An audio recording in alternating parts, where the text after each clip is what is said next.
وأشهد أن محمدًا عبده ورسوله صلوات الله تبارك وتعالى عليه وعلى آله وأصحابه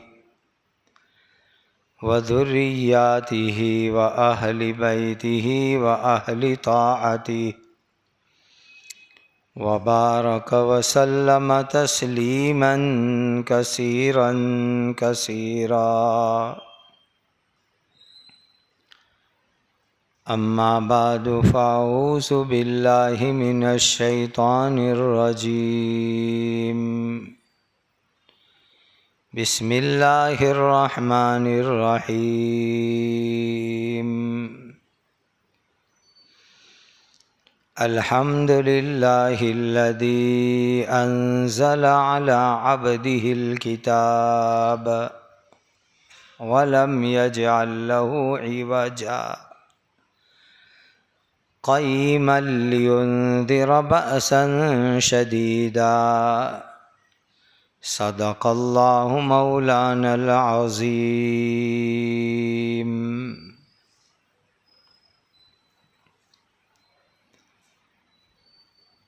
یہ دنیا جتنی قیامت سے نزدیک جا رہی ہے، اتنے دنیا کے اندر فتنے زیادہ ہو رہے ہیں، اور یہ سب فتنے ختم ہوں گے، بڑا فتنہ ختم ہوگا تب، اور بڑا فتنہ ہے دجال کا فتنہ. جب دجال کا فتنہ ختم ہوگا تو پھر دنیا کے اندر فتنے سب ختم ہو جائیں گے، اور دنیا میں انصاف، شانتی اور چین والی زندگی آئے گی، برکت والی زندگی آئے گی. اتنی برکت آئے گی کہ ایک داڑم انار اتنا بڑا ہوگا کہ اس کو بیچ میں سے کاٹو، اندر سے دانے نکال کے کھا جاؤ تو اس کا جو چھلکا ہوگا وہ چھلکا چھتری جتنا بڑا ہوگا کہ اس کے نیچے تم سائے میں بیٹھ سکو. یہ حدیث کا خلاصہ سنا رہا ہوں. جیسے دریا کے کناروں پر اور گارڈن کے اندر چھتری ہوتی ہے، اس کے نیچے ٹیبل رکھے ہوتے ہیں، ایسی بڑی بڑی چھتری جتنا داڑم کا آدھا حصہ ہوگا. ایسی برکت کا زمانہ آئے گا. ایک بکری اتنا دودھ دے گی کہ پوری فیملی وہ دودھ آرام سے پی لیوے. اتنی برکت کا زمانہ آئے گا. یہ دنیا اللہ نے کچھ ایسی بنائی ہے کہ اچھے کام ہوتے ہیں، انصاف ہوتا ہے تو رحمت اور برکت ہوتی ہے. گندے کام ہوتے ہیں، فتنے ہوتے ہیں تو برکت کم ہوتی ہے یا ختم ہو جاتی ہے. تفسیر کی کتابوں میں لکھا ہے کہ اللہ تعالیٰ نے جب یہ دنیا، یہ جگت بنایا تو دنیا میں کسی جھاڑ پر کانٹے نہیں تھے. سارے پودے، پیڑ اللہ نے بغیر کانٹے کے بنائے تھے. کوئی پھل فروٹ کھٹا بھی نہیں تھا اور کڑوا بھی نہیں تھا، پوری دنیا کے سارے پھل فروٹ میٹھے تھے۔ پھر ہوا یہ کہ حضرت آدم علیہ السلام حج میں جانے کے لیے نکلے۔ آدم علیہ السلام نے بھارت میں رہتے ہوئے 40 حج کیے ہیں، اس سے زیادہ کی بھی روایت ملتی ہے، چونکہ آدم علیہ السلام کو اللہ نے بھارت میں اتارا تھا۔ شری لنکا میں آج بھی ایک پہاڑ بتاتے ہیں، اس پہاڑ کے اوپر پتھر پر حضرت آدم علیہ السلام کے قدم کے نشان بتاتے ہیں۔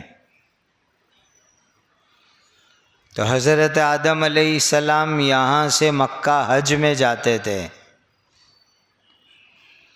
تو کافی دور چلے گئے حج میں۔ اس زمانے میں فون، موبائل، کمیونیکیشن سسٹم نہیں تھی آج کے جیسی۔ آدم علیہ السلام کو بھوک لگی تو انہوں نے راستے میں ایک جھاڑ پر سے ایک پھل لیا اور وہ پھل کھانے کے لیے توڑا، تو اندر سے وہ پھل کھٹا تھا۔ تو کہنے لگے، اے اللہ، آپ کی دھرتی پر، آپ کی زمین پر کوئی پھل کھٹا کڑوا نہیں تھا، پھر یہ کیسے کھٹا اور کڑوا ہو گیا؟ تو اللہ کے یہاں سے آدم علیہ السلام کو جواب ملا کہ تم حج کے سفر میں نکل گئے، تمہارے گھر کے اوپر تمہارے 2 بیٹے ہیں، ایک بڑا لڑکا ہے، ایک چھوٹا لڑکا ہے۔ بڑے لڑکے کا نام قابل ہے اور چھوٹے لڑکے کا نام حابل ہے۔ کہ آج یہ ہوا کہ تمہارے بڑے لڑکے قابل نے اپنے چھوٹے بھائی حابل کو قتل کر ڈالا، مرڈر کر دیا اس کا۔ بڑے بھائی نے چھوٹے بھائی کو مار دیا۔ یہ اس زمین کے اوپر سب سے پہلا مرڈر اور قتل ہے۔ کہ اس قتل کی نحوست سے آج دنیا کے بہت سارے میٹھے پھلوں کو ہم نے کڑوے اور کھٹے بنا دیے۔ یہ آدم علیہ السلام کے زمانے میں ہوا کہ بڑے بھائی نے چھوٹے بھائی کو مارا تو اس کی سزا کے اندر میٹھے پھل کڑوے یا کھٹے بنا دیے گئے۔ یہ گناہ کا اثر ہے، یہ گناہ کا ریئیکشن ہے۔ تو جب اللہ کی زمین کے اوپر گناہ ہوتا ہے، اللہ کی نافرمانی ہوتی ہے، تو اس کا اثر اس دنیا کے نظام میں ہوتا ہے کہ برکت اٹھ جاتی ہے، برکت ختم ہو جاتی ہے، سکون چین ختم ہو جاتا ہے۔ اس لیے حضرت آدم علیہ السلام کے بڑے بیٹے نے اپنے چھوٹے بھائی کو قتل کیا، ایک غلط کام چالو کیا دنیا میں۔ پہلا مرڈر کیس یہی تھا۔ حدیث میں آتا ہے کہ قیامت تک اس دنیا میں جتنے قتل ہوں گے غلط طریقے سے، تو اس کے گناہ میں سے کچھ پرسنٹیج، امک ٹکا، کچھ فیصد گناہ آدم علیہ السلام کے بیٹے قابل کے اعمال نامے میں جاتا رہتا ہے، چونکہ اس نے ایک غلط کام چالو کیا۔ جو بھی آدمی غلط کام چالو کرتا ہے تو جتنے لوگ وہ غلط کام کریں گے قیامت تک، تو اس کے گناہ میں اس کا حصہ رہے گا۔ حدیث میں نبی پاک صلی اللہ علیہ وسلم نے فرمایا، من سن فی الاسلام سنتا سیئہ فعلیہ وزرہا ووزر من عمل بها ولا ينقص من اوزارہم شیئا الی یوم القیامہ۔ جو کوئی غلط کام چالو کرے تو اس غلط کام چالو کرنے کا گناہ جتنے لوگ قیامت تک وہ غلط کام میں حصہ لیں گے تو غلط کام چالو کرنے والے کو بھی گناہ ملتا رہتا ہے۔ اور جو آدمی کوئی اچھا کام چالو کرتا ہے تو جتنے لوگ وہ اچھا کام کرتے ہیں تو اس کا ثواب اس کو ملتا رہتا ہے۔ تو آدم علیہ السلام کے بڑے بیٹے نے چھوٹے بھائی کو قتل کر دیا، تو اس کا ریئیکشن ہوا کہ میٹھے پھل کھٹے اور کڑوے بنا دیے گئے۔ اللہ کی زمین پر عبادت ہوتی ہے، اللہ کو خوش کرنے والے کام ہوتے ہیں تو رحمت آتی ہے، برکت آتی ہے، سکون آتا ہے، چین آتا ہے، اطمینان آتا ہے۔ اور جب اللہ تعالیٰ کی زمین کے اوپر گناہ ہوتے ہیں، نافرمانی ہوتی ہے، فتنے ہوتے ہیں، زندگی میں سے سکون نکلتا ہے، برکتیں ختم ہو جاتی ہے، راحت ختم ہو جاتی ہے، بے اطمینانی کا ماحول آتا ہے۔ تو اس دنیا کے اندر جیسے جیسے دنیا قیامت کے نزدیک جا رہی ہے، ایسے ایسے فتنے زیادہ ہو رہے ہیں۔ جیسے کوئی بڈھا ہو جاوے، کوئی عورت بڈھی ہو جاوے تو ان کو جات جات کی بیماریاں اٹھتی ہے، تو یہ دنیا بوڑھی ہو رہی ہے، دنیا کا یہ گھڑپن آ رہا ہے، بڑھاپا آ رہا ہے، اور اس میں یہ نئے نئے فتنے اٹھتے ہیں۔ اور جس طریقے سے بوڑھے آدمی کو، بوڑھی عورت کو کبھی سردی، کبھی تاؤ، سردی ہوگی تو ٹھنڈک ہوگی، تاؤ ہوگا گرمی ہوگی، تو اس طرح اس جگت میں بھی موسم بدل رہے ہیں، برف پگھل رہا ہے، گرمی زیادہ ہو رہی ہے، یہ بوڑھا اور ڈوسا ہونے کی نشانی ہے۔ اور آپ کو تعجب ہوگا کہ میرے اور آپ کے پیارے آقا اللہ کے آخری نبی حضرت محمد الرسول اللہ صلی اللہ علیہ وسلم جب معراج میں گئے تھے، معراج میں 1446 سے زیادہ برس ہو گئے حضور کی معراج کے۔ جب معراج میں گئے تو جبرائیل کے ساتھ ہوا میں اڑ رہے تھے براق پر، تو ایک بڈھے نے اور ایک بڈھی نے حضور کو سلام کیا۔ بڈھے نے سلام کیا تو حضور تو سلام کا جواب دیتے تھے، تو سلام بھی کرو، سلام کا جواب بھی دو، سنت ہے، بہت بڑا ثواب ہے، بہت بڑی دعا ہے۔ تو حضور وہ بڈھے کا سلام کا جواب دینے جا رہے تھے، تو جبرائیل نے کہا کہ اس کے سلام کا جواب مت دو۔ پھر کوئی ڈوسی ملی، اس نے سلام کیا، حضور جواب دینے جا رہے تھے، جبرائیل نے کہا جواب مت دو۔ تو نبی پاک صلی اللہ علیہ وسلم نے پوچھا، جبرائیل یہ کون بڈھا بڈھی ہے کہ آپ اس کے سلام کا جواب بھی مجھے نہیں دینے دیتے۔ تو حضرت جبرائیل فرشتوں کے سردار کہنے لگے یہ بڈھا جو آپ کو سلام کر رہا تھا وہ شیطان ہے۔ شیطان بڈھے کی شکل میں آ کے آپ کو سلام کر کے اپنی طرف کھینچنا چاہتا تھا، اس لیے میں نے کہا جواب نہیں دینا۔ کہا یہ بڈھی کون؟ تو کہا یہ دنیا ہے۔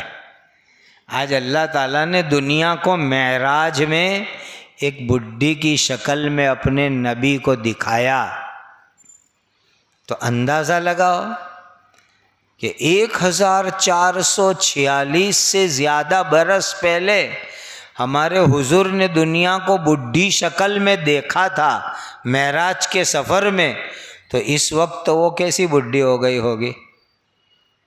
ICU میں ہے، آخری سانس چل رہے ہیں، آکسیجن پر ہے، وہ وینٹیلیٹر پر ہے، وہ کب جو ہے اس کا آخری وقت آوے اور روح نکال لیوے اور قیامت آ جاوے کہہ نہیں سکتے۔ تو جیسے جیسے یہ دنیا قیامت کے قریب جا رہی ہے ایسے ایسے فتنے آ رہے ہیں دنیا میں، عجیب عجیب فتنے۔ اور جیسا میں نے عرض کیا اس جگت میں اب لگتا ایسا ہے کہ سارے فتنے ختم ہوں گے جب بڑا فتنہ ختم ہوگا دجال کا، تب یہ فتنے ختم ہوں گے۔ اور دجال پیدا ہو چکا ہے۔ نبی پاک صلی اللہ علیہ وسلم کے زمانے میں ایک عیسائی آدمی ایمان لائے، صحابی بنے، تو دجال کی ملاقات کر کے آئے تھے وہ صحابی، صحیح حدیث میں قصہ ہے۔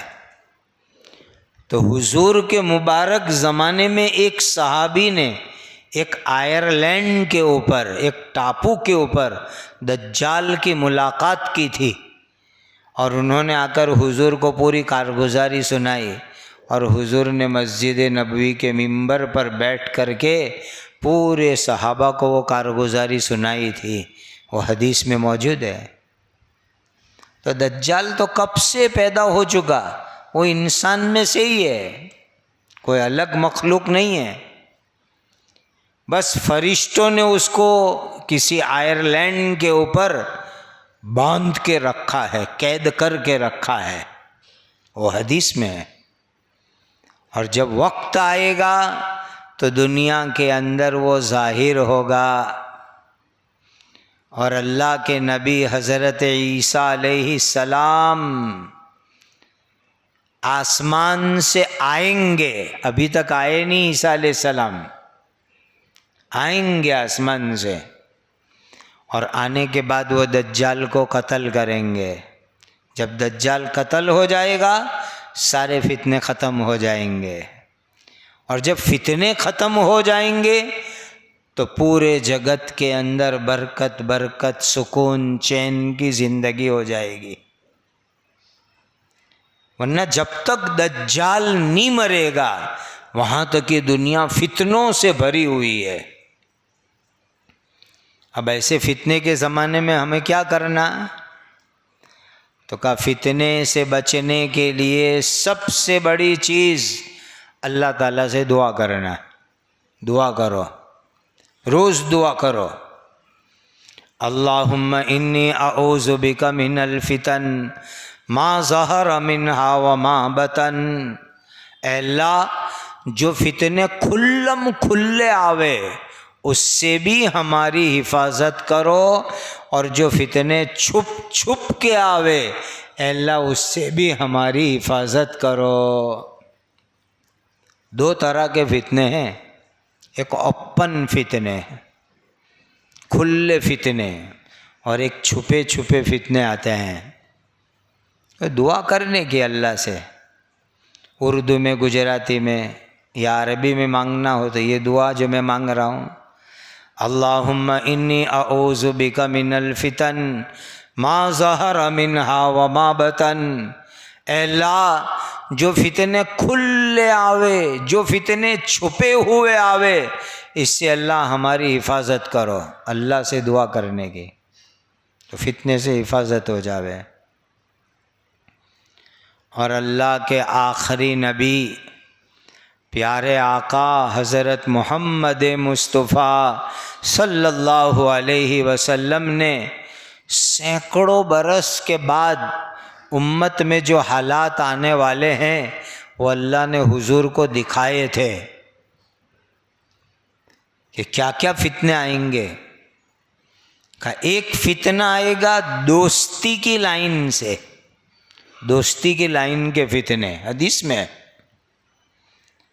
کہ آپ کا دوست، پکا دوست، اوپر میٹھی میٹھی باتیں کرے، پارٹی کرے، ساتھ میں کھاوے گھومے پھرے، لیکن اندر سے آپ کی قبر کھودے، آپ کو نقصان پہنچاوے۔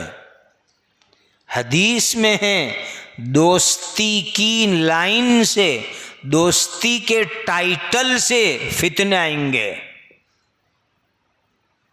اور وہ فتنوں سے بچنے کی حضور نے دعا مانگی اللہ سے۔ جب نبی پاک صلی اللہ علیہ وسلم نے دعا مانگی تو ہمیں بھی مانگنی چاہیے۔ آج ہم دنیا بھر کی چیزیں یاد کرتے ہیں تو دعائیں یاد کرو، اللہ کے نبی کی دعائیں یاد کرو۔ ہم لوگوں نے یہ سمجھا کہ ہمارے یہاں مدرسہ ہے، مکتب ہے، اس میں مولانا صاحب، استاد جی بچوں کو دعا یاد کراوے۔ یہ دعا تو اصل بڑوں کے لیے ہیں، اور بچپن میں یاد کرائی تاکہ پوری زندگی دعا پڑھے، ورنہ بڑوں کو دعا پڑھنے کی ہے اصل تو نبی پاک صلی اللہ علیہ وسلم نے جو دعائیں بتائی اس میں یہ دعا بھی بتائی، اللہم انی اعوذ بک من خلیل ماکر۔ اے اللہ، جو دوست میرے خلاف گندی پلاننگ کرتا ہو ایسے دوست سے اللہ میری حفاظت کرو۔ آج کتنے دوست ہیں جو دوسرے دوست کے ویرودھ میں گندی پلاننگ کرتے ہیں، ایسے دوستوں سے اللہ میری حفاظت کرو۔ عیناہ تریانی وقلبہ یرعانی، ان رآ حسنۃ دفنہا وان رآ سیئۃ ازاہا۔ کیسے دوست کا زمانہ آ گیا کہ کوئی بری بات ہمارے اندر دیکھے تو سب کو کہوے، نے اچھی بات دیکھے تو کوئی کو نہیں کہوے۔ یہ حضور نے کہا، اللہ کے نبی نے کہا کہ ایسے فتنے والے دوست ہمارا کوئی فالٹ دیکھے، خامی دیکھے تو سب کو کہوے، نہ ہماری خوبی دیکھے تو کوئی کو نہیں کہوے۔ اے اللہ، ایسے دوستوں کے فتنوں سے ہماری حفاظت فرماؤ۔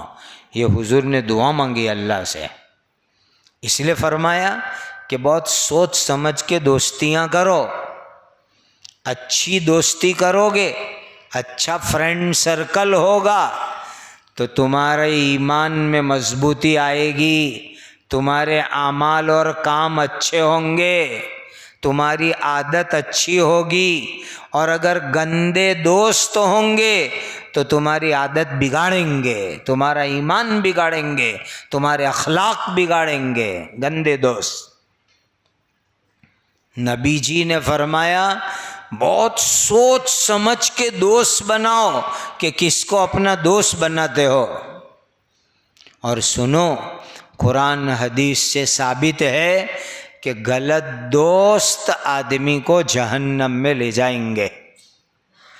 سن لو، قرآن میں بھی ہے، حدیث میں بھی ہے کہ غلط دوستی انسان کو ایمان سے دور کرتی ہے اور انسان کو نعوذ باللہ کافر بناتی ہے، غلط دوستی۔ اور وہ غلط دوست انسان کو جہنم میں لے جانے کا ذریعہ بنتا ہے۔ اچھی دوستی تو برے دوستوں کے فتنوں سے حفاظت۔ اور یہ فتنے کے زمانے کے اندر ایک کام کرو، اپنی زبان بند رکھو تو انشاءاللہ فتنے سے حفاظت ہوگی۔ ایک زمانہ تھا کہ ایک بہت بڑا فتنہ اٹھا، تو اللہ کے بہت بڑے ولی، پورے ملک کے بہت بڑے مفتی اعظم حضرت مفتی محمود حسن گنگوہی رحمۃ اللہ علیہ کو کسی نے پوچھا، حضرت یہ فتنے کا زمانہ ہے، کیا کرے؟ تو فرمایا آنکھ کھلی رکھو، دیکھو کیا ہو رہا ہے، کان کھلے رکھو، سنو کیا ہو رہا ہے، لیکن زبان بند رکھو، بالکل مت بولو، تو انشاءاللہ فتنوں سے تمہاری حفاظت ہو جائے گی۔ یہ زمانہ ایسا ہی ہے، اگر فتنے میں بولنے گئے تو تم بھی فتنے میں پھنس جاؤ گے۔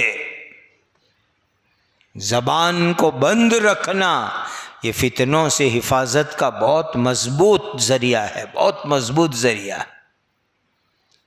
اور یہ مشکات شریف میں حدیث میں ہے، ایک صحابی ہے حضرت عقبہ ابن عامر رضی اللہ تعالی عنہ، کہتے ہیں کہ میں نے نبی پاک صلی اللہ علیہ وسلم کو پوچھا، من نجات یا رسول اللہ، اے اللہ کے رسول نجات کیسے ملے گی؟ سب کو نجات کی فکر ہے بھائی، کہ قبر کے عذاب سے بچ جاوے، جہنم کے آگ سے بچ جاوے، قیامت کے عذاب سے بچ جاوے، دنیا کے فتنے سے بچ جاوے، نجات کیسے ملے گی؟ تو نبی پاک صلی اللہ علیہ وسلم نے فرمایا، املک علیک لسانک، اپنی زبان کو قابو میں رکھو، زبان کو، جیب کو قابو میں رکھو، کنٹرول میں رکھو، تو تمہیں نجات مل جائے گی۔ یہ فتنوں کے زمانے میں اپنی جیب کو، زبان کو کنٹرول میں رکھو۔ آج ضرورت نہیں ہوتی ہے پھر بھی ہم کامنٹ کرتے ہیں، تبصرے کرتے ہیں۔ ارے بھائی جتنی دیر کامنٹ کرے اتنی دیر قرآن پڑھو، اللہ کا ذکر کرو، قل هو اللہ شریف پڑھو، تو قبر میں کام آئے گا، جنت میں لے جانے کا ذریعہ بنے گا۔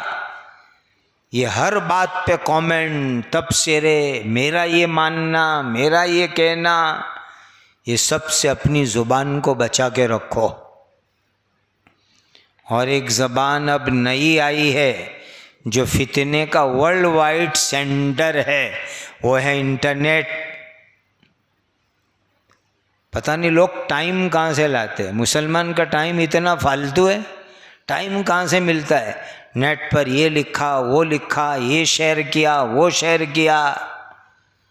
یاد رکھو، غلط چیز شیئر کرنے پر بھی گناہ کبیرہ ہوتا ہے، بڑا گناہ ہوتا ہے، چھوٹا گناہ نہیں، بڑا گناہ۔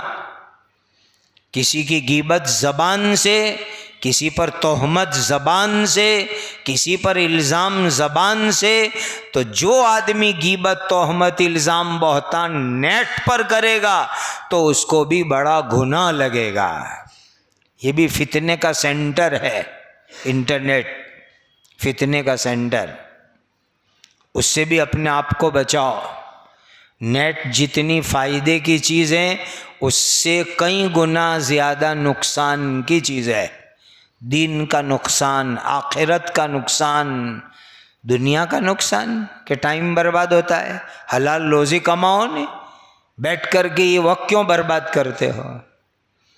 تو فتنے کے زمانے میں دعا، زبان کی حفاظت، اور سورۃ الکہف کی پہلی اور آخری 10 آیتیں یاد کرو، پڑھا کرو، تو اللہ فتنے سے حفاظت کریں گے۔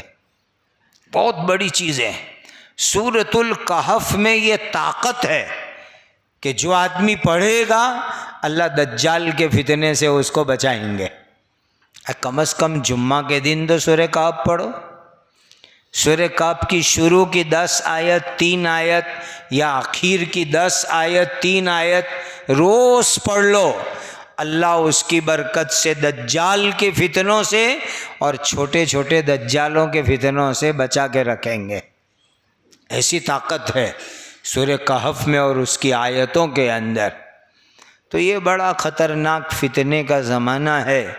مسجد سے جڑے رہو، نماز، عبادت، اعمال، حلال روزی کمانا، آدمی ان کاموں میں لگا رہے گا تو پھر فتنے کے کاموں سے بچا رہے گا۔ جہاں آدمی نورا پڑتا ہے بیکار، وہاں فتنے ہوتے ہیں۔